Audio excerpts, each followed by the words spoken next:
Well, the Susan Rice revelations are big news, affecting not just the Trump administration, but also our basic beliefs about how far the federal government is willing to go for the sake of a political agenda. It looks like they went pretty far this time.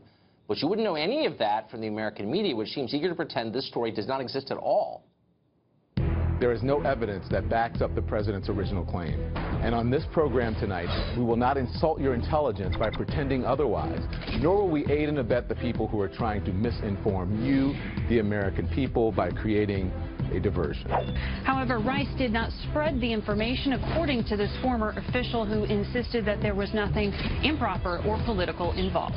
Now, there's nothing illegal or improper or even unexpected about a national security advisor unmasking those names. This appears to be a story largely ginned up, partly as a distraction from this larger investigation. So they call Susan Rice's college roommate. She gives her a pass, so everything's fine. Mark Steyn is an author, commentator, frequently a fill-in host for Rush Limbaugh. You've heard him there, and he joins us tonight. Mark, are you satisfied this is merely a distraction from the fervid swamps of right-wing media? Yeah, the media is basically annoyed because this is a distraction from their distraction about the collusion between Russia and Trump. I mean, the most interesting thing to me about all this is that Susan Rice has apparently, as a practical matter, been surveilling Trump associates for a year, which basically means since New Hampshire and Iowa, which seems to me a very odd thing for a national security advisor to be doing.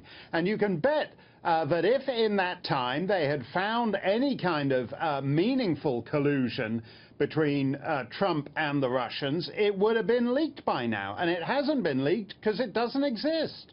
Have you noticed how the boundary markers have changed? So last night on CNN, Don Lemon, who I don't mean to pick on, I kind of like Don Lemon, but he said this, I'm quoting, "Let's be very clear about this. There is no evidence whatsoever that the Trump team was spied on illegally." Which is kind of a big change. A month ago, it's totally false. They were not spied upon. Now they weren't spied upon legally. No. And that's the distinction. We all know that under the national security state, we can all of us be spied on at all times. And the FISA court is not a very great protection against that. And so in a sense, it depends on normal codes and conventions that would stop this from happening. And you flip it around, Tucker. Imagine if in the last year of the Bush administration, the Bush national security advisor had been surveilling members of Obama's inner circle. Do you think Don Lemon would be quite so sanguine about the fact that that's all hunky-dory and perfectly legal? I certainly wouldn't defend it. I don't think I would defend it, actually. No. What I find so striking is the press has jumped on Trump, in some cases fairly, for not providing evidence to support his claims. And yet, you're seeing in the last couple of days, the press makes claims that are every bit as unsupported. This morning on CNN, Chris Cuomo described this as the fake Susan Rice scandal. We don't know that. There's a lot we don't know. Why the suspension of curiosity all of a sudden? They don't seem like they want to know. No, and I think, as you said at the top of the show, Tucker, the biggest clue that this is a real story is the fact that so many media institutions don't want to cover it at all. And what they have to cover instead is really very thin gruel. Someone who happens to be the brother of a minor cabinet secretary met a Russian in the Four Seasons in the Seychelles after the election. Wow, hold the front page for that.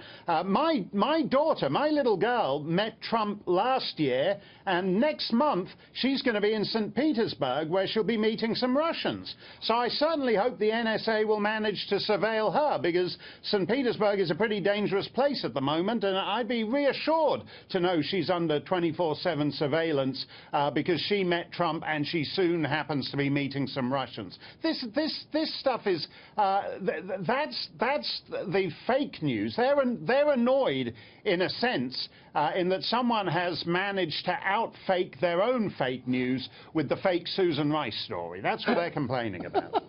Nicely put. Mark Steyn, it is great to see you as always. Thank you.